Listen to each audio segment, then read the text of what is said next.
ಉತ್ತರ ಕರ್ನಾಟಕದ ಬಾಗಲಕೋಟೆ ಜಿಲ್ಲೆಯ ಒಂದು ಚಿಕ್ಕ ಹಳ್ಳಿಯಲ್ಲಿ ಗೌರಮ್ಮ ಎಂಬ ವೃದ್ಧ ಅಜ್ಜಿ ತನ್ನ 10 ವರ್ಷದ ಮೊಮ್ಮಗಳು ಚಿನ್ನಿಯ ಜೊತೆ ವಾಸಿಸುತ್ತಿದ್ದಳು.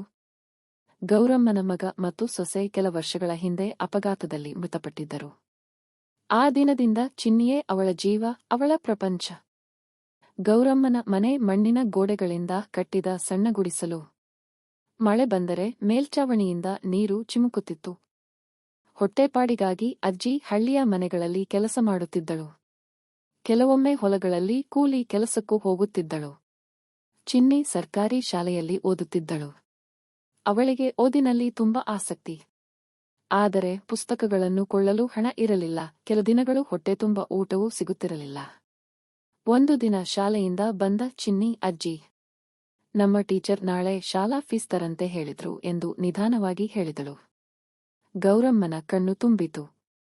ಮಗಳೇ, ನಾನು ನಾಳೆ ಹೊಲಕ್ಕೆ ಹೋಗ್ತೀನಿ. ಏನಾದ್ರೂ ಮಾಡಿ ಕೊಡ್ತೀನಿ ಎಂದಳು. ಆ ರಾತ್ರಿ ಇಬ್ಬರೂ ಹಸಿವಿನಲ್ಲೇ ಮಲಗಿದರು.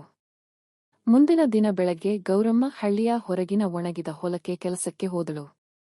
ಚಿನ್ನಿಯೂ ಜೊತೆಗೆ ಹೋದಳು. ಮಧ್ಯಾಹ್ನ ಬಿಸಿಲು ಜಾಸ್ತಿಯಾಗಿದ್ದರಿಂದ ಇಬ್ಬರೂ ಒಂದು ಹಳೆಯ ಆಲದ ಮರದ ಕೆಳಗೆ ಕುಳಿತರು. ಅಷ್ಟರಲ್ಲಿ ಚಿನ್ನಿಯ ಕಣ್ಣಿಗೆ ಮಣ್ಣಿನೊಳಗೆ ಏನೋ ಹೊಳೆಯುವಂತೆ ಕಂಡಿತು. ಅಜ್ಜಿ, ಇಲ್ಲಿ ಏನೋ ಇದೆ ನೋಡಿ ಎಂದು ಆಕೆ ಕೂಗಿದಳು. ಗೌರಮ್ಮ ಕೈಯಿಂದ ಮಣ್ಣು ತೆಗೆದಳು. ಸ್ವಲ್ಪ ಹೊತ್ತಿನ ಬಳಿಕ ಒಂದು ಹಳೆಯ ತಾಮ್ರದ ಪೆಟ್ಟಿಗೆ ಹೊರಬಂದಿತು. ಇಬ್ಬರೂ ಆಶ್ಚರ್ಯದಿಂದ ನೋಡಿದರು. ಪೆಟ್ಟಿಗೆಯನ್ನು ತೆರೆಯುತ್ತಿದ್ದಂತೆ ಒಳಗೆ ಚಿನ್ನದ ನಾಣ್ಯಗಳು, ಬೆಳ್ಳಿ ಆಭರಣಗಳು ಮತ್ತು ಒಂದು ಹಳೆಯ ಪತ್ರ ಇತ್ತು. ಪತ್ರದಲ್ಲಿ ಹೀಗೆ ಬರೆಯಲಾಗಿತ್ತು: ಈ ನಿಧಿ ಒಬ್ಬ ಸತ್ಯವಂತ ಮತ್ತು ಬಡವನ ಕೈಗೆ ಸಿಗಲಿ. ಇದನ್ನು ಒಳ್ಳೆಯ ಕೆಲಸಗಳಿಗೆ ಬಳಸಿದರೆ ನಿಮ್ಮ ಜೀವನ ಬೆಳಗುತ್ತದೆ. ಗೌರಮ್ಮಗೆ ನಂಬಲಾಗಲಿಲ್ಲ. ದೇವರೇ, ನಮ್ಮ ಕಷ್ಟ ನೋಡಿದೀಯಾ ಎಂದು ಕಣ್ಣೀರಿಟ್ಟಳು. ಆದರೆ ಗೌರಮ್ಮ ತುಂಬಾ ಸತ್ಯವಂತಳು. ಮೊದಲು ಆಕೆ ಹಳ್ಳಿಯ ಹಿರಿಯರ ಬಳಿ ಹೋಗಿ ಎಲ್ಲ ವಿಷಯ ತಿಳಿಸಿದಳು. ಹಳೆಯ ದಾಖಲೆಗಳನ್ನು ಪರಿಶೀಲಿಸಿದ ಬಳಿಕ ಆ ನಿಧಿಗೆ ಯಾರೂ ವಾರಸುದಾರರಿಲ್ಲ ಎಂದು ತಿಳಿಯಿತು. ಹಳ್ಳಿಯವರು ಗೌರಮ್ಮಗೆ ಆ ನಿಧಿಯನ್ನು ಬಳಸಲು ಅನುಮತಿ ನೀಡಿದರು. ಕೆಲ ದಿನಗಳಲ್ಲಿ ಗೌರಮ್ಮ ತನ್ನ ಗುಡಿಸಲಿನ ಜಾಗದಲ್ಲಿ ಒಂದು ಚಿಕ್ಕ ಮನೆ ಕಟ್ಟಿಸಿದಳು. ಚಿನ್ನಿಗೆ ಹೊಸ ಪುಸ್ತಕಗಳು, ಶಾಲೆಯ ಉಡುಪು ಮತ್ತು ಬೇಕಾದ ಎಲ್ಲ ಸಾಮಾನುಗಳನ್ನು ತಂದಳು. ಆದರೆ ಗೌರಮ್ಮ ತನ್ನಿಗಷ್ಟೇ ಬದುಕಲಿಲ್ಲ. ಹಳ್ಳಿಯಲ್ಲಿ ನೀರಿನ ಸಮಸ್ಯೆ ಇತ್ತು. ಆಕೆ ಒಂದು ಬಾವಿ ತೋಡಿಸಿದಳು. ಬಡ ಮಕ್ಕಳಿಗೆ ಪುಸ್ತಕ ಕೊಡುವ ವ್ಯವಸ್ಥೆ ಮಾಡಿದಳು.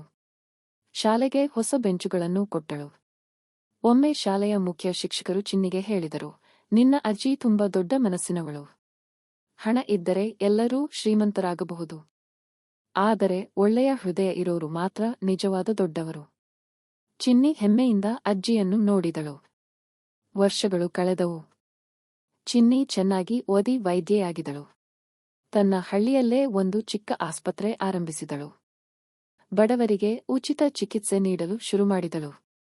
ಒಂದು ದಿನ ಆಸ್ಪತ್ರೆಯ ಮುಂದೆ ಕುಳಿತಿದ್ದ ಗೌರಮ್ಮನ ಕೈ ಹಿಡಿದು ಚಿನ್ನಿ ಹೇಳಿದಳು, ಅಜ್ಜಿ, ನೀನು ನನ್ನನ್ನು ಕಷ್ಟದಲ್ಲಿ ಬೆಳೆಸಿಲ್ಲ ಅಂದ್ರೆ ನಾನು ಇಷ್ಟು ದೂರ ಬರ್ತಿರಲಿಲ್ಲ. ಗೌರಮ್ಮ ಮುದ್ದಾಗಿ ನಕ್ಕಳು. ಮಗಳೇ, ಜೀವನದಲ್ಲಿ ಹಣಕ್ಕಿಂತ ಒಳ್ಳೆಯತನ ದೊಡ್ಡ ನಿಧಿ ಎಂದಳು. ಆ ಹಳ್ಳಿಯಲ್ಲಿ ಗೌರಮ್ಮ ಮತ್ತು ಚಿನ್ನಿಯ ಕತೆ ಎಲ್ಲರಿಗೂ ಪ್ರೇರಣೆಯಾಯಿತು. ಕಷ್ಟ ಎಷ್ಟೇ ಬಂದರೂ ಧೈರ್ಯ ಮತ್ತು ಒಳ್ಳೆಯತನ ಇದ್ದರೆ ಒಂದು ದಿನ ಜೀವನ ಖಂಡಿತ ಬದಲಾಗುತ್ತದೆ ಎಂಬ ನಂಬಿಕೆಯನ್ನು ಅವರ ಬದುಕು ಎಲ್ಲರಿಗೂ ಕಲಿಸಿತು.